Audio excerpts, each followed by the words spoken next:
It's the 10% Happier Podcast. I'm Dan Harris.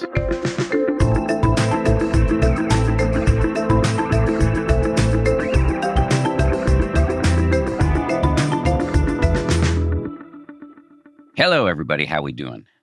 Some men, myself included, don't like to talk about this, but it is incredibly common for many of us humans, whatever our gender, to be at war with our bodies. We're trying to live up to the people we see in the movies, on social media, or even the versions of ourselves in old pictures. This never enoughness, this insufficiency can lead to an ambient level of self-loathing that can be incredibly destructive. Never mind what it can do to your relationship to food, which can be downright dangerous. Body image issues and eating disorders are frequently discussed among women, less so among men. We tend to hide our dysfunction behind life-hacky tactics such as performatively restrictive diets, absurdly hard workouts, etc. To be clear, in case I've created the wrong impression here, this is not an episode aimed solely at men. It's for everyone. That said, my guest today says straight white men are usually the most resistant to the antidote that she proposes to body and food-related dysfunction. And I will be honest, she occasionally uses the type of language that the old and more judgmental version of myself might have dismissed out of hand. But if you have those skeptical tendencies, do me a solid, curb them for a minute and hear this person out. She has both wisdom and science on her side. Her name is Sonya Renee Taylor. She's the author of 3 books, including The Body is Not an Apology, The Power of Radical Self-Love. She's the founder and radical executive officer of The Body is Not an Apology. And she has come to this work as a result of her own personal pain as a Black woman inhabiting a body that she says does not conform to societal norms. In this conversation, we talk about the definition of radical self-love and why she believes it's actually our natural state. We talk about tools for cultivating radical self-love and the connection between being okay with yourself and the larger society, or in her words, how we're messing up each other's lives because of our sense of not enoughness. Just to say, we first aired this conversation back in 2021, and we're bringing it back while our team takes a little time off over the holidays.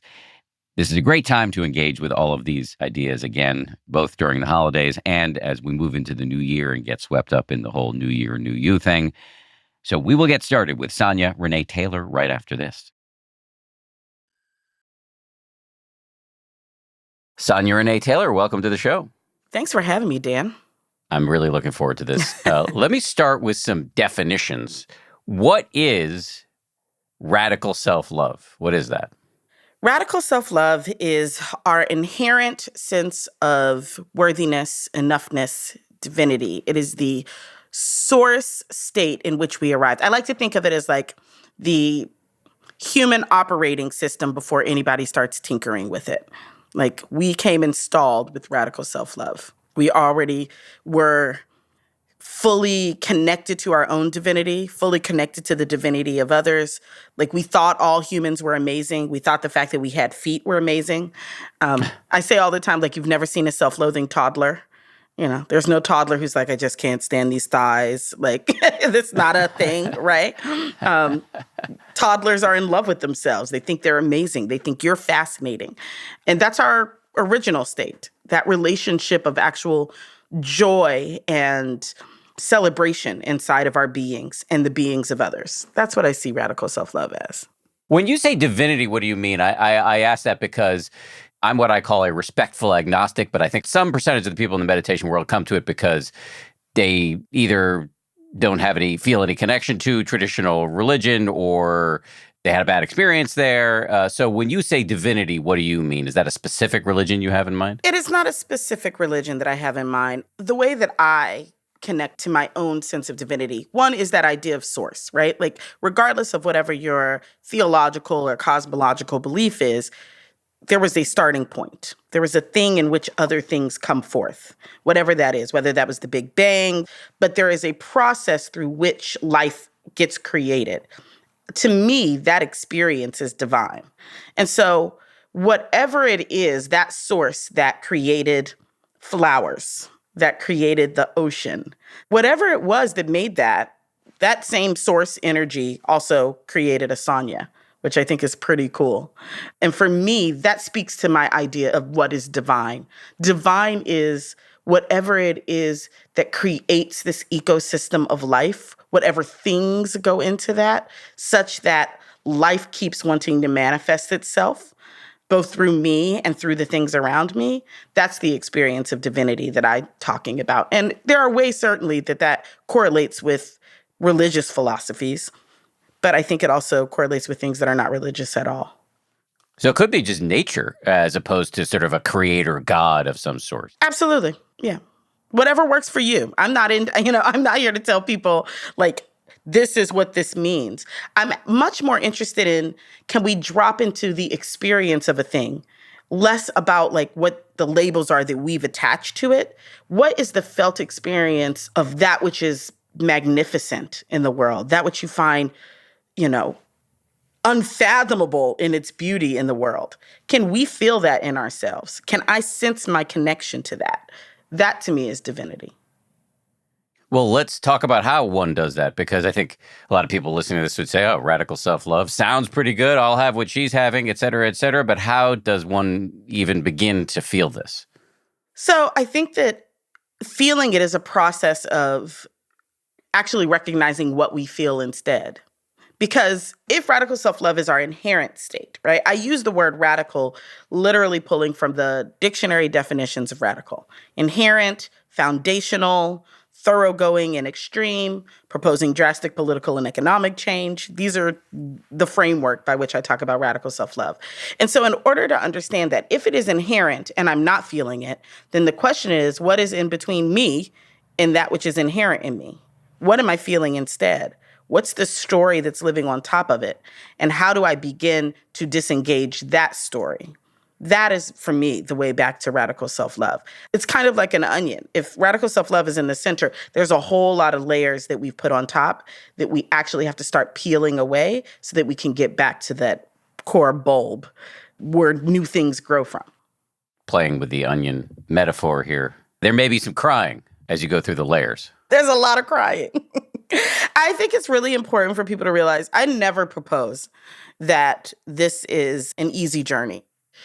I think we should be leery and skeptical of anyone who proposes radical self-love as this light, fluffy, airy, fairy, just go to the day spa and, take more naps with cucumbers on your eyes and you'll be at radical self-love. If that's what they're proposing, we are talking about a drastically different thing than what I'm talking about. Because in order to get to that inherent space, becoming aware of where you have been, becoming aware of the thoughts that have been governing your life, becoming aware of the thoughts that have been governing your relationships with other people, and the ways in which those are fear and shame and trauma-based and oppression-based, and having to confront that is deeply uncomfortable. However, one of the things that I propose is that it's already uncomfortable. Living in fear and shame and disconnection from yourself and disconnection from everybody else is already uncomfortable. So if you're going to be uncomfortable in service of your own liberation. Be uncomfortable in service of your own growth. And I think sometimes we settle for the discomfort that we're the most familiar with rather than the one that gets us closer to what we most desire to be and manifest in the world. So in that spirit, can you say more about how we start peeling back the layers of the onion? How we do, is this the job of therapy? What are the modalities you recommend in this process? I'm a person who believes in a deep tool belt. I do everything. I've done a little bit of everything and I add all of those things. But I think if you want to break it down to its sort of simplest forms, the way that I talk about it in the book is it's a thinking, doing, being process. The first step is that you actually have to become conscious of your thoughts. You have to become conscious of the ways in which you are moving through the world. So the things that usually operate on autopilot, right? I'm going to use a simple example, and I think it's really important. Sometimes I will use the example of weight because it's an easy one for people to understand, but I am in no way making radical self-love or the work that I do about just weight. The work that I do is about all the ways that we show up in our bodies and in our beings, and all the ways that we are conditioned to believe that somehow that's not enough. So I just felt like that's important to say. So, but in this example, let's say it's weight. I go to the store, I try on some jeans, they don't fit. The immediate default response for me is that there's something wrong with my body. That's the immediate default response for most people, socialized female in the world. Is something's wrong with my body. It's me. Oh my gosh, I can't believe I've gained weight. What's wrong with me? Whatever that story is. And that happens so quickly that you never challenge it. You never say, where does that thought come from? What is that about? Why is it wrong for me and not actually that, the jean makers only make jeans cut this particular way that doesn't, match my body? Why am I the first line of assault? And so once I raise that to consciousness, when something doesn't feel right about my body, the first place that I blame is my body. If something doesn't feel right in the world, the first place that I assign blame is myself. What would it look like if I stopped doing that? Now here enters therapy, enters 12-step program, enters a smorgasbord of things, right? Like, I think there are all kinds of things you can do. There's also just you being in practice with yourself, because this actually is just an activity of regular and consistent practice. I notice the thought, I interrupt it. I'm doing that thing where I always think that somehow it's me that's wrong. It's my body that's wrong. All right, what's a new story I can tell myself? What is a new option? And that's the doing piece. So we've gone from the thinking, I've interrogated my thinking, I've raised it to consciousness, and now that leaves me at choice. I can either keep going down that traditional pathway of self-blame, or I can say, what are the other options here? Okay, let me pick a different option. And it'll feel uncomfortable. It'll feel like, I don't believe that yet. It'll feel like this voice that tells me the opposite is really, really loud. All of those things will be true. But what's actually happening on a scientific level, on a neurological level, is that you're creating new neural pathways. By the repetition of new behavior in the face of old thoughts, you create new neural pathways that then make it much easier to go to the new thought as default rather than the old one. And the repetition of that over time creates what I like to think of as a new way of being. That's the beingness. That is, when people are like, oh my gosh, you just really own yourself in a space. That didn't just show up one day. That's the practice of raising my thoughts to consciousness, interrupting them, choosing new action over and over and over again, so that I actually believe it now. It is who I understand myself to be. Training the mind is a concept that does land well for me, and I think will land well for this audience, because that's what we talk about on every single episode. Absolutely. My work centers on the body. And the reason my work centers on the body is, one, because we all got one. If I was like, what's the most unifying thing we can talk about as humans that we think is not unifying at all, that we think we have nothing in common with other people about? So much of the oppression, inequity, and injustice we experience in the world is based on our relationships with bodies, our own bodies and other people's bodies. And so training the mind to think differently about bodies, about my own body, about what are the immediate judgments that come up in my body, what are the immediate judgments that come up in other people's bodies and that are about other people's bodies, and how do I slow that process and then retrain my mind to think something different. And also to notice all the places where input is happening that would have me deviate from the path of radical self-love. Where are all the messages? Where are all the external feeders that want to sort of keep me in that repetition of my default thoughts? If I work on RSL, radical self-love, for myself, and we scale that up enough, would it go beyond fat phobia to racism, Everything. sexism, all the isms? All the isms, all the obias. Because at the end of the day, they're about our bodies, right? Racism is about whose bodies, phenotypically, do we assign greater value to? Have we decided are more human than other bodies, right? Homophobia is about how bodies desire, in which ways we experience desire in our body that we find acceptable or we find unacceptable, Sexism is about our assessment about gender identity and bodies and whose bodies are valued. All of it lives inside of what I call the ladder of bodily hierarchy. That we have said there are some bodies that are greater than other bodies, and that all of our assignment, our social assignment, is to figure out where we live on that ladder and to keep trying to ascend it in one way or another. And that ladder is what keeps oppression in place.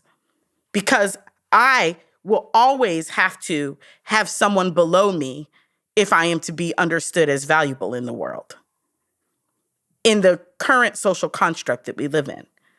The work of radical self-love is to say the ladder is an illusion. The ladder is actually not real, other than it is real because we keep trying to climb it.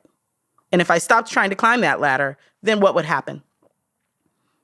I'd be left with my inherent state, which cannot exist in comparison because it is already enough. It is already worthy. It is already divine unto itself. What do you mean by the title of your book, The Body's Not an Apology?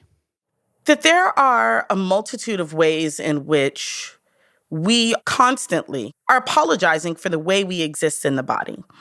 The origin of it came from a conversation with a friend who had a disability and who was afraid that she might have an unintended pregnancy.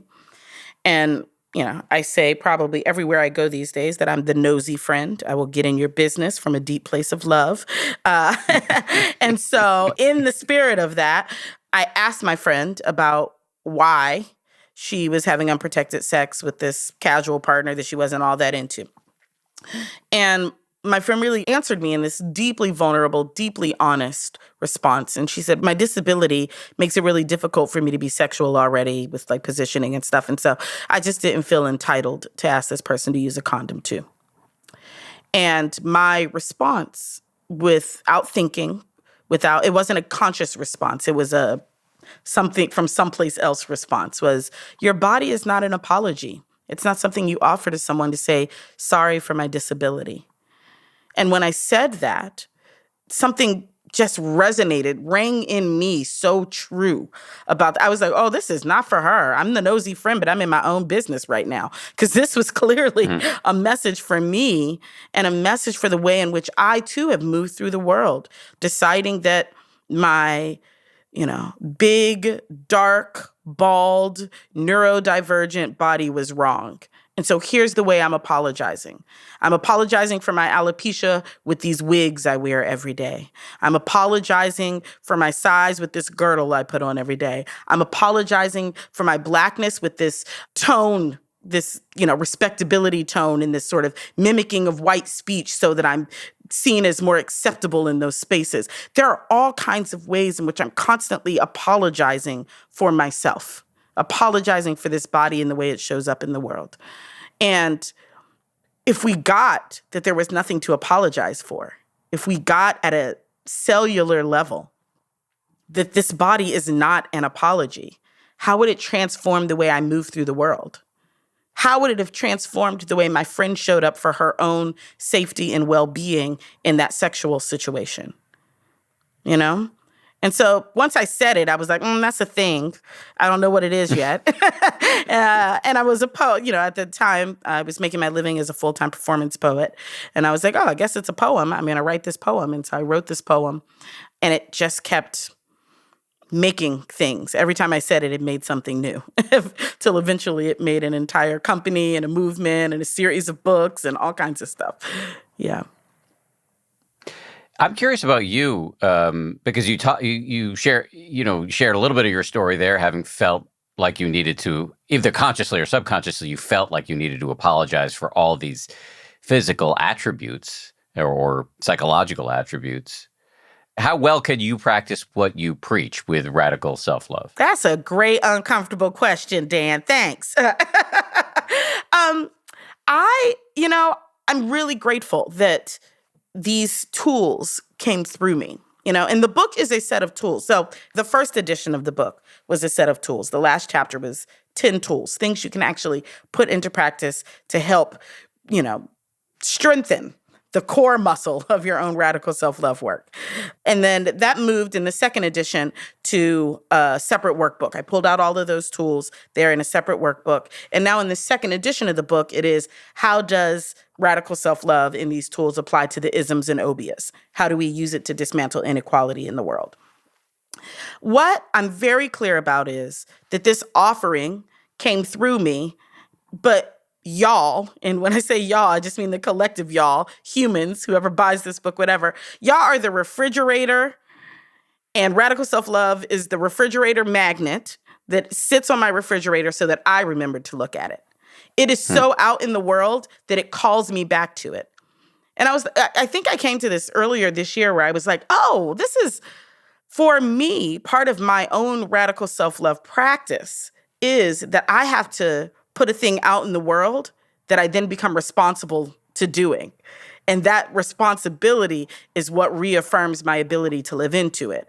And so I was like, oh, all of this I made for the world is not actually for y'all at all. It's actually for me. It's for my own practice. And so I've gotten pretty good at it. I mean, there are certainly places, and I think it's so important that we all remember this is not it's not a destination. It's not like I have arrived at radical self-love and never again is there a thought of loathing or, discontentment with my own being or any repugnant thoughts about other people's bodies. That is not how this works.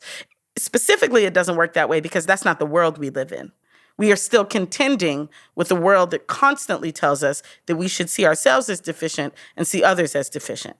And so we're always going to be contending with that outside voice inside of us. For me, what I have been able to manage to do in this work is I have some tools now so that I know how to turn down the volume on that outside voice. It's not as loud in my head. It doesn't speak to me as consistently. I don't understand it as my voice, which is, I think, one of the first places that we struggle with when we take up this journey is we hear that voice and we think it's us talking to us. And it's not us talking to us. It's the system talking to us. It's been talking to us since we came out of the womb, and now it just sounds really familiar. But it's not us. And so I can make that distinction very easily. And then when those thoughts do come up, I begin to engage in enacting those tools that I know will realign me with my radical self-love. You're reminding me of a quote that I first heard from a friend of mine, meditation teacher who comes on the show named Sebene Selassie. The quote is something to the effect of, you think you're thinking your thoughts, but you're actually thinking the culture's thoughts. Yes, yes, yes, yes, and yes. Exactly. It's not, and I think that's one of the things that is really disconcerting for us in the beginning of this journey is we have to get in touch with how out of control we have been in our own lives.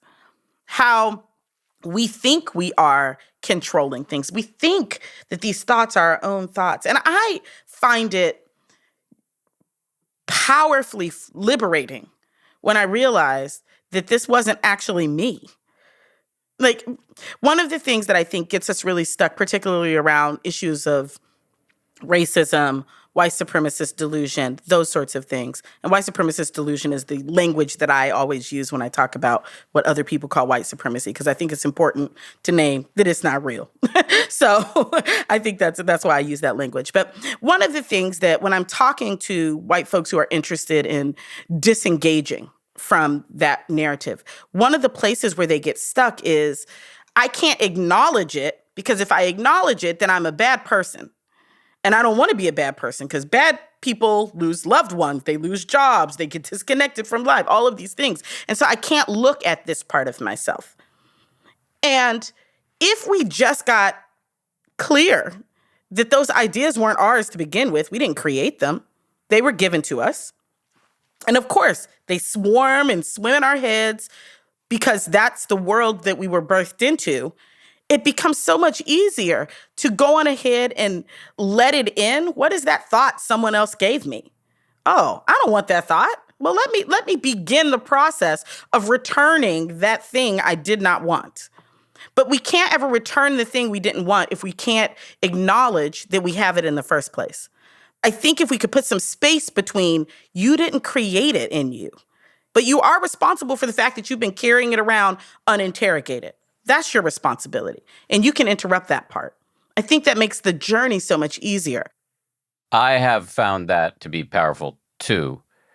Very powerful, because I've had the same resistance to looking at my own isms and obias because it's embarrassing or because it maybe confirms some suspicions I had about being horrible or whatever. Hmm. But to know that I didn't create them, I didn't inject them into my mind, they were injected by the culture, it makes it much more tractable, workable. Yes. Along those lines, it's interesting to me that you have said that the population, from your perspective, that struggles the most with radical self-love would be straight white males. Hmm. You're talking to one now. Why do you think people like me struggle with this concept of radical self-love? I think that the culture, society, has told straight white men, here is how you are valuable. And they have told that message of externalized validation throughout time, immemorial, that you are valuable by what you can conquer, that you are valuable by how much wealth you can amass, you are valuable by how strong you can become, how much you can dominate. That is the story of straight white male masculinity. It's also the story of most masculinity, unfortunately, in our societies, certainly in Western society. And so it is really difficult to trade that in for this unknown thing, for this thing that you don't have any relationship with, right? That you're not connected to. You're like, so wait a minute, I'm supposed to give up all the things that I've been told make me a man, make me valuable in the world, make me necessary and essential in the world for some language that we've inherently feminized. So let's be clear, for an idea, love, that we have absolutely feminized. I have there's an essay in a book that I just contributed in, edited by Brene Brown and Tarana Burke, called You Are Your Best Thing. And it's a compilation of stories of shame and vulnerability and resilience from Black writers. And there's a piece in it by Mark Lamont Hill that I really appreciated. And in it, he talks about the only way that he understood to process any emotional output of any sort was sex or aggression. And that those were the two places where feelings got to live. I feel good, sex. I don't feel good, some form of aggression or domination. And I'm like, with such a limited access to one's own true self, there's nothing but havoc that can be wreaked from that. Like, that's just not enough tools to do real life. And yet, that's what we've been asking men, and very specifically straight, white, cisgendered men. That's what we've been asking them to use to navigate life. And so I think there has to be a deep sort of reemergence of what is possible inside of masculinity for men to really begin to move into their own radical self-love journeys. I'm seeing it pop up, but it's definitely a place where there's a lot of resistance and challenge. Yeah, I mean, I can't speak for my whole cohort Go here. on ahead. They ask me to do it all the time. Do it, Dan.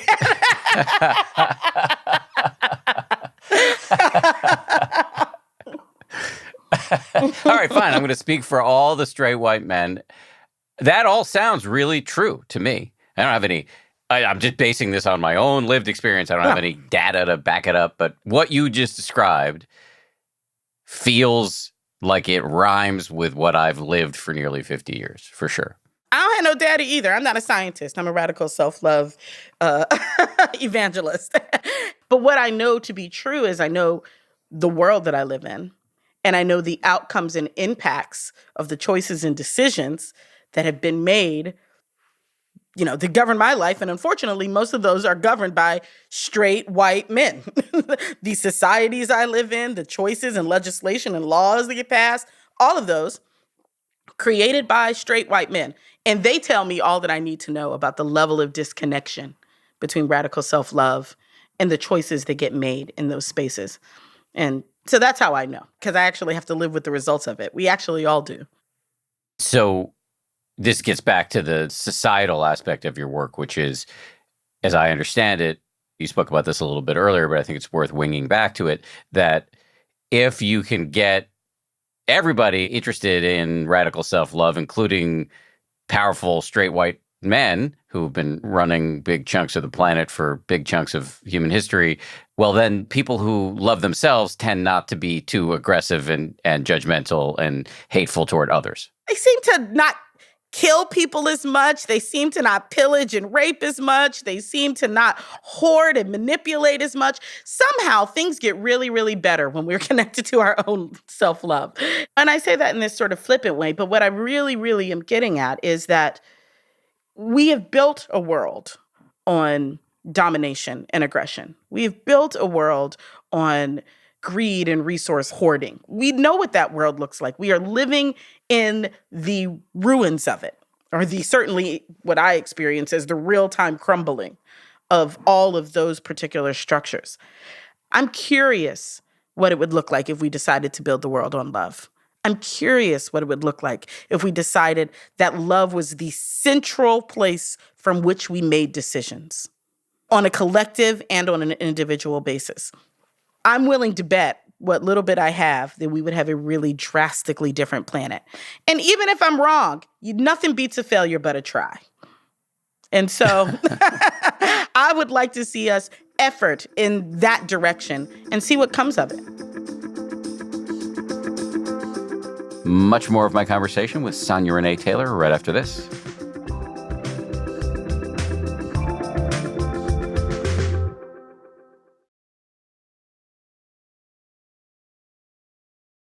Let's go back to the tools here, because there's a lot of things that you recommend. So let me just pick one of your ideas or practical recommendations. This is about body judgment and shame specifically.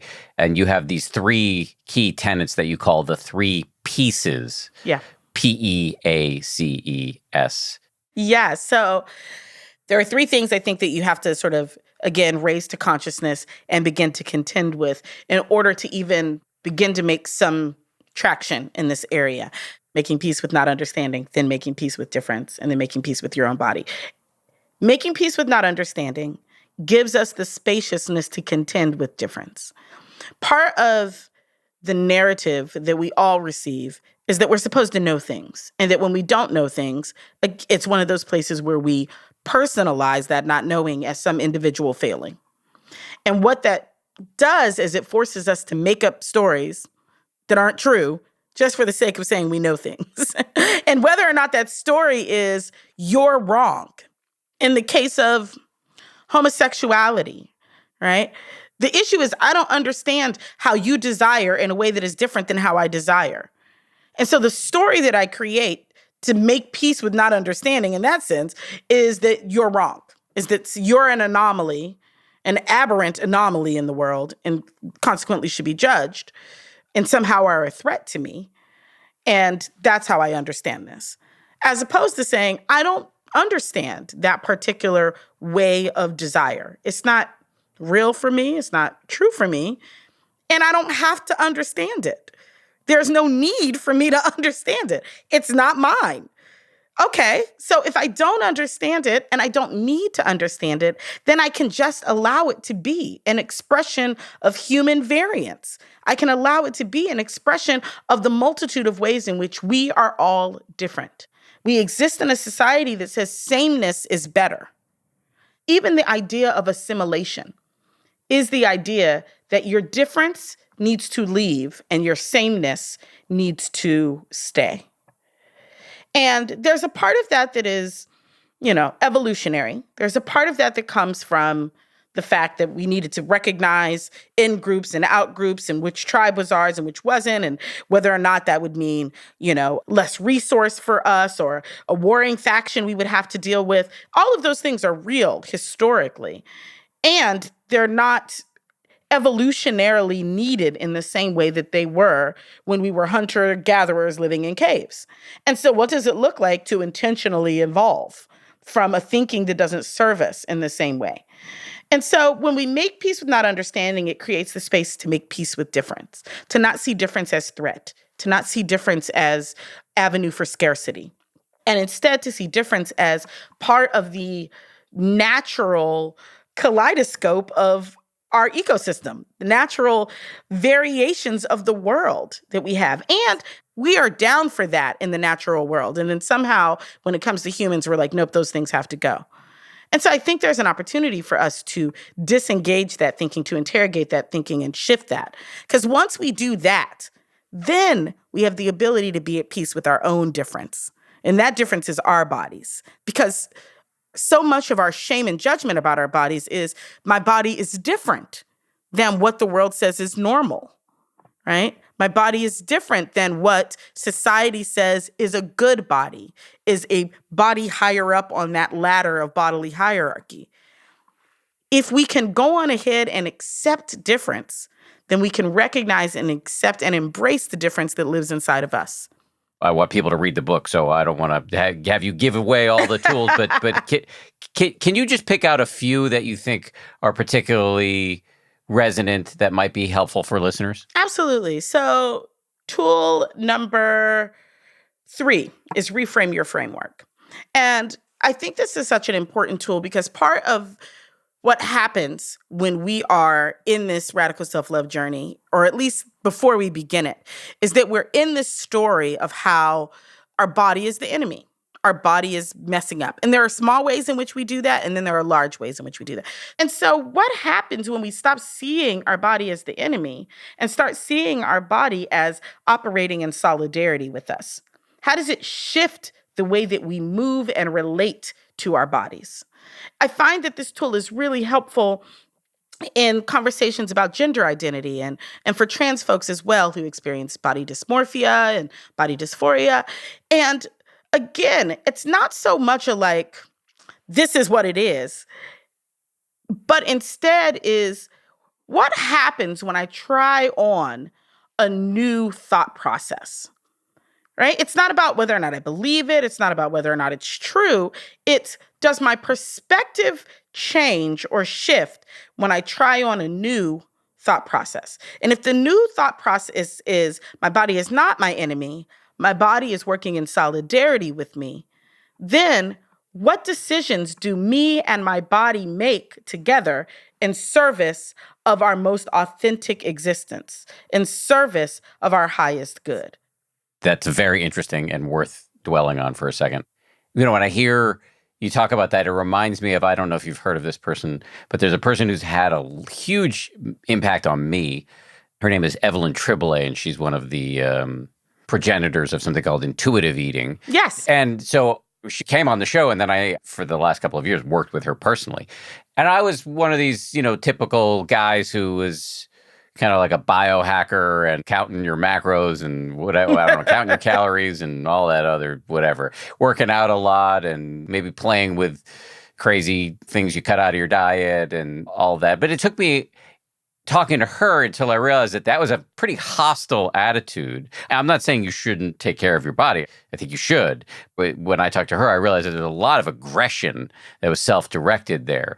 And I hear a lot of overlap in when you're talking about kind of, this is the one of the ultimate cliches here, but like listening to your body, especially for Evelyn, she'll talk a lot about listening to your body. Are you hungry or are you full? Right. And that's a pretty, to use your word, radical way to orient toward when you're going to eat. Absolutely.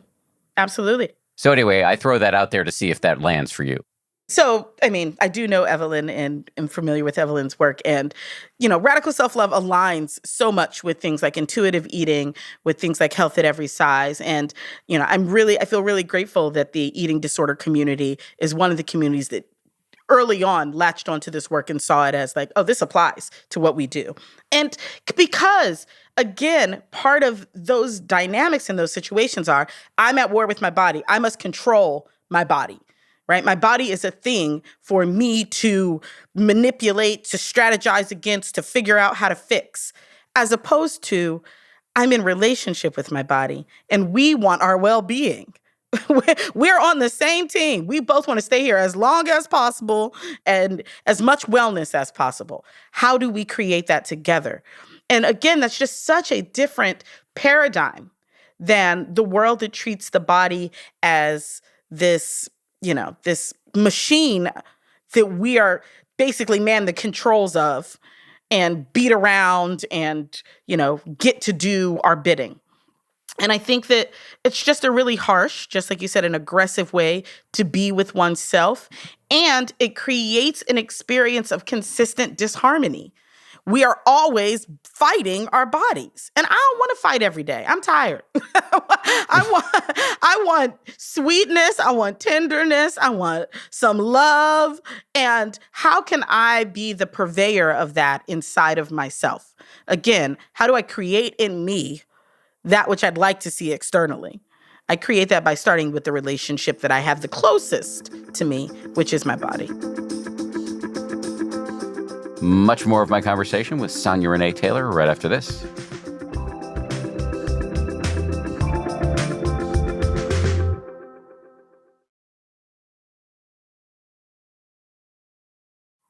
I interrupted you earlier where you were going to move on to another of the 10 pillars. I'm going to give you 2 more tools. Please. 2 more tools. And they're the 2 most important tools. I tell people all the time, you could do everything I said. If you don't do these 2 things, you're going to struggle in your radical self-love journey.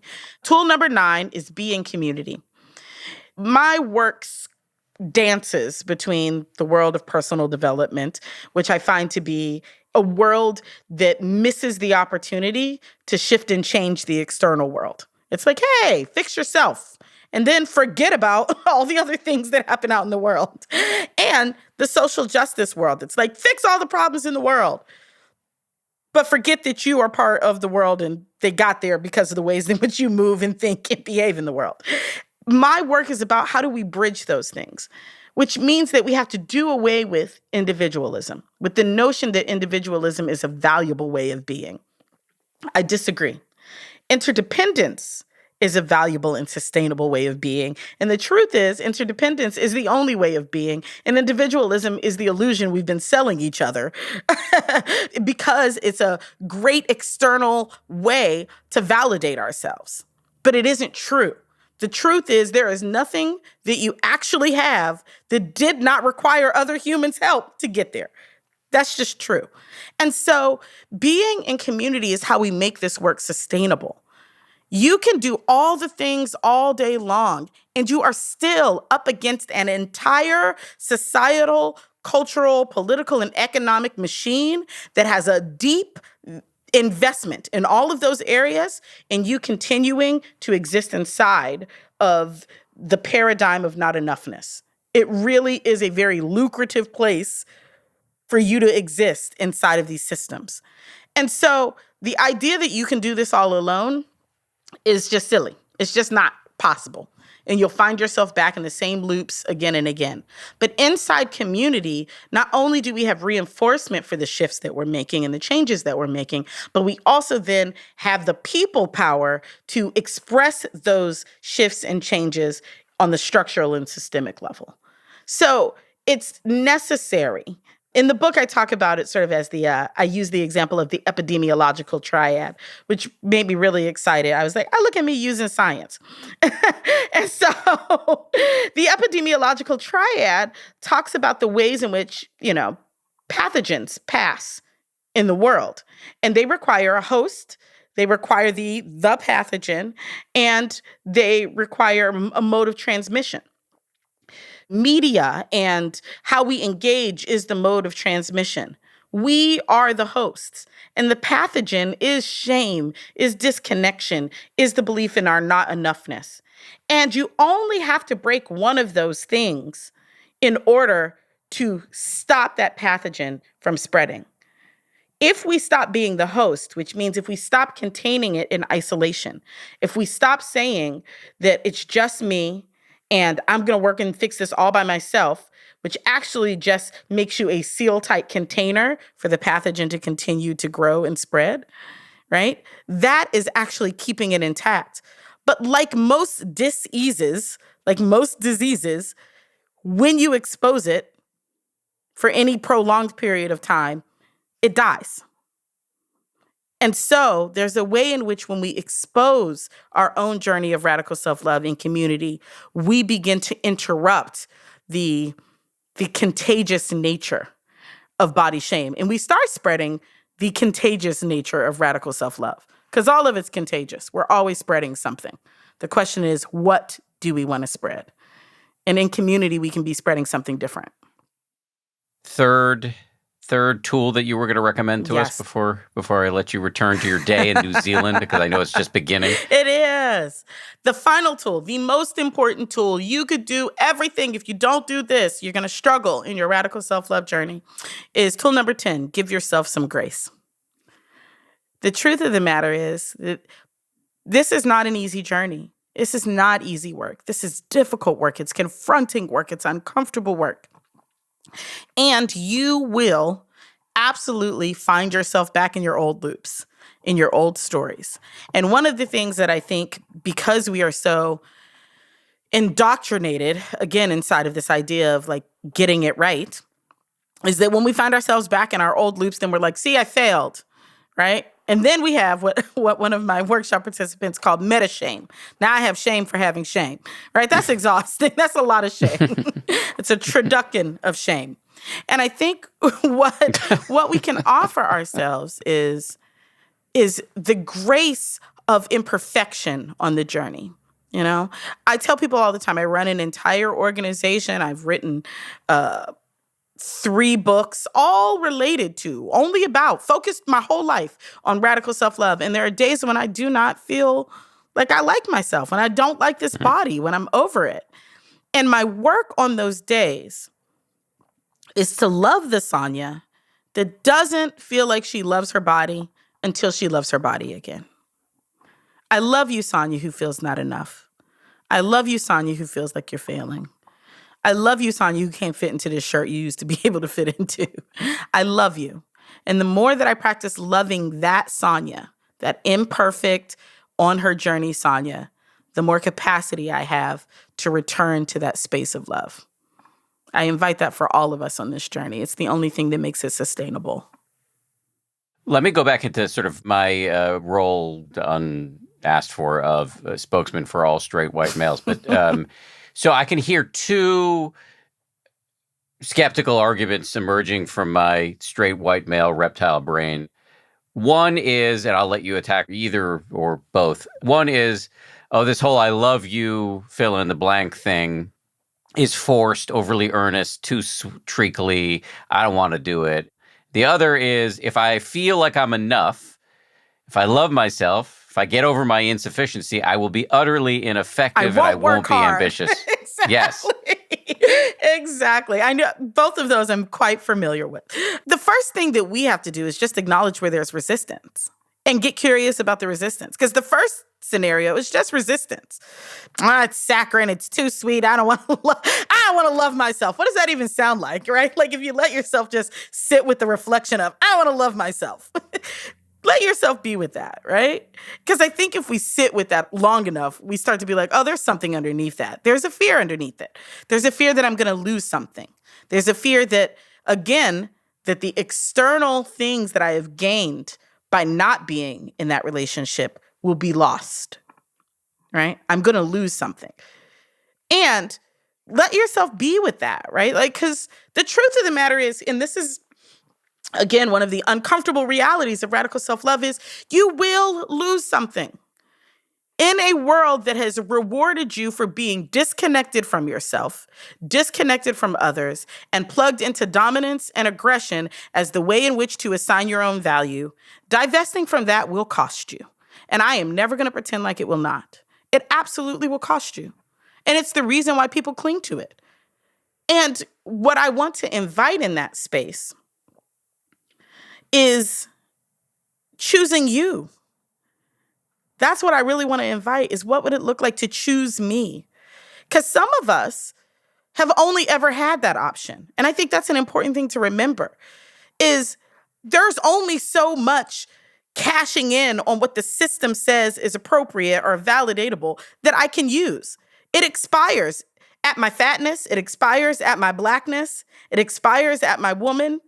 There are things that are immutable about me that the system will never, ever say is the top rung.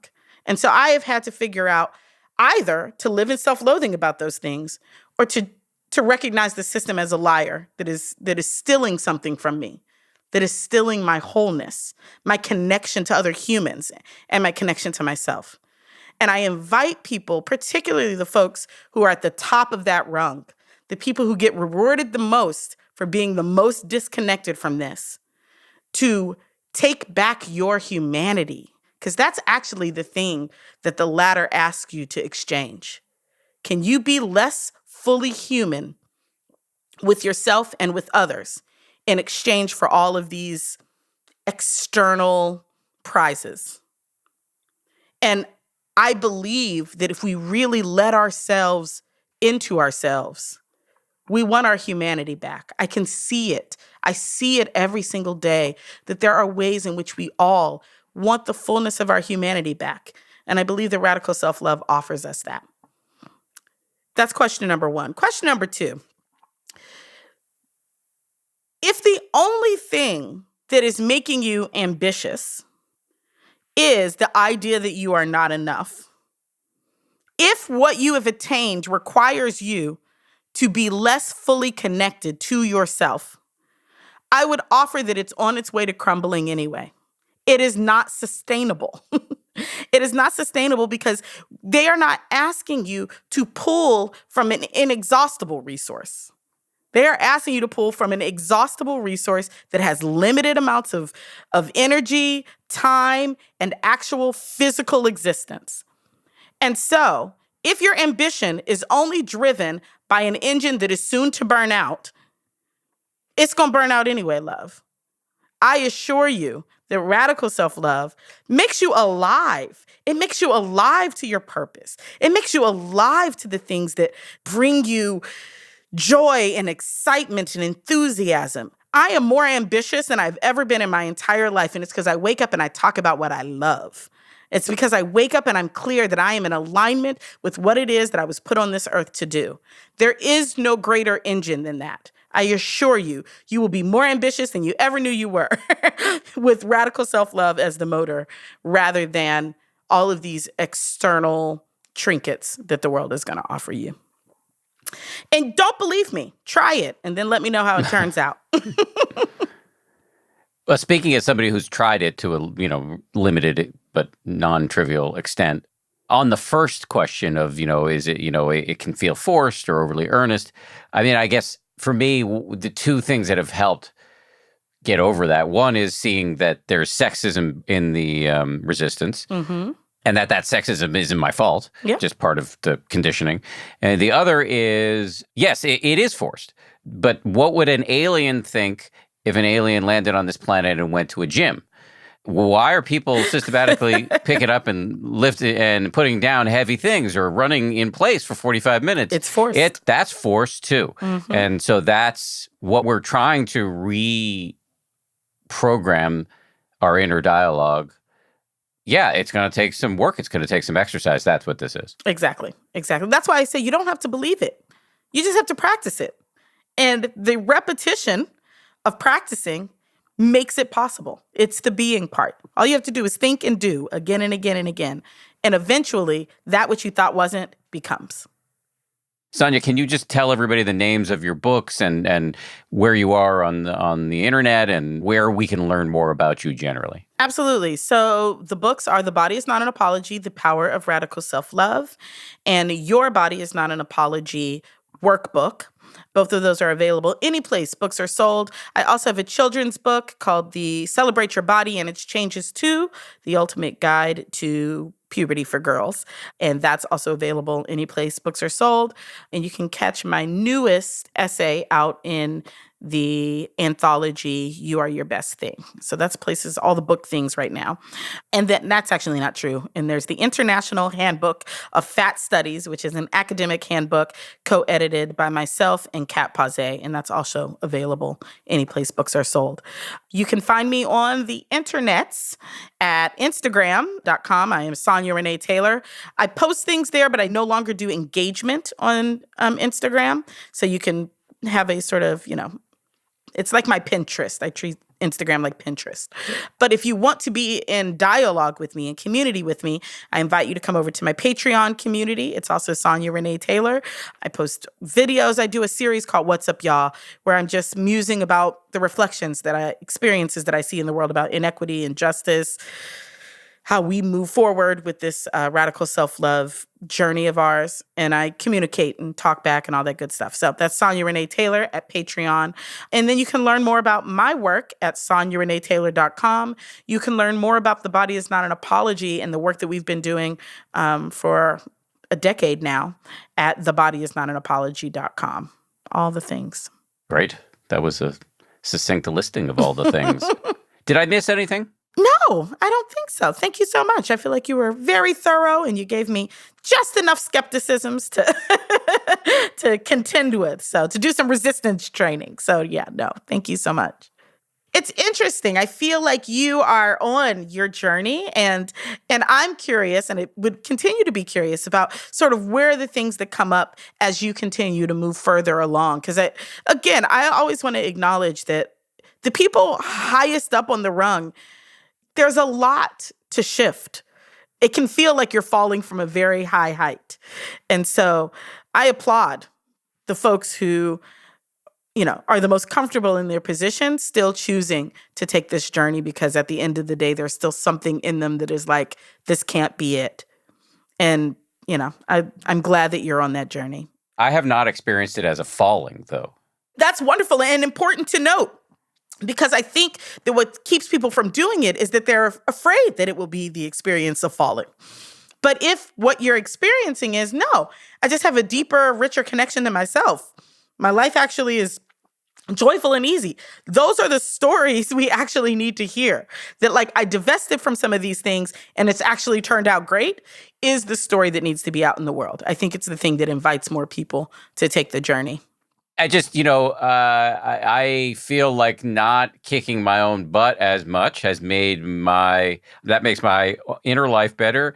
And as a consequence of that, I'm nicer to the people around me. And as those relationships improve, my inner life gets even better. And then I'm even nicer to the people around me. And so I just experience it as that. I'm not really thinking about it in terms of the larger social structures, but that's where I wonder whether maybe I'm doing it wrong. Well, that's the invitation, is to now begin to think about that. Okay, so I feel gentler and kinder to myself, which makes me gentler and kinder to others. Now, how can I begin to pull in these social structures? How can I begin to situate myself inside of these systems and see how would I move differently in those cases? What are the things that I can challenge here?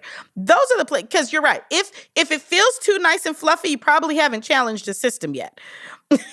So I invite you to go out and challenge some systems and see what resistance comes up, but also see what opens up.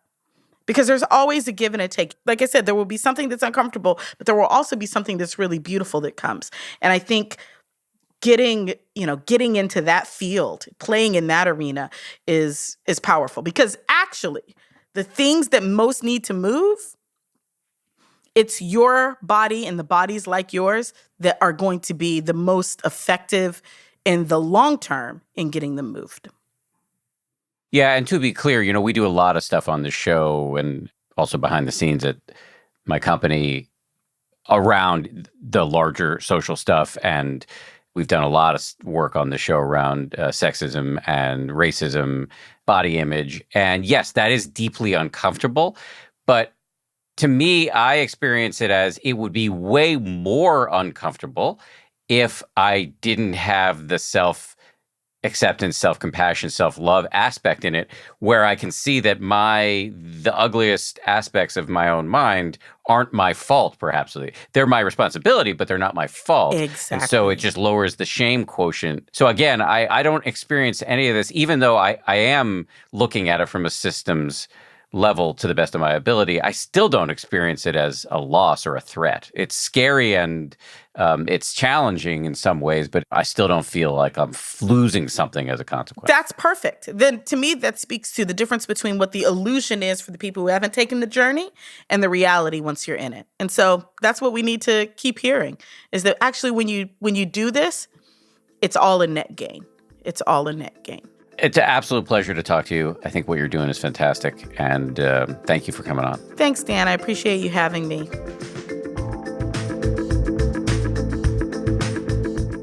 Thanks again to Sonya Renee Taylor. Don't forget to check out her website, SonyaReneeTaylor.com. And as she mentioned, she's still on Patreon. And she recently started a podcast called Mundane Miracles, which you can find anywhere that you listen to podcasts. One last thing to say before I go. I just want to thank everybody who worked so hard to make this show a reality. Our producers are Tara Anderson, Caroline Keenan, and Eleanor Vasili. Our recording and engineering is handled by the great folks over at Pod People. Lauren Smith is our production manager. Marissa Schneiderman is our senior producer. DJ Kashmir is our executive producer. And Nick Thorburn of the band Islands wrote our theme.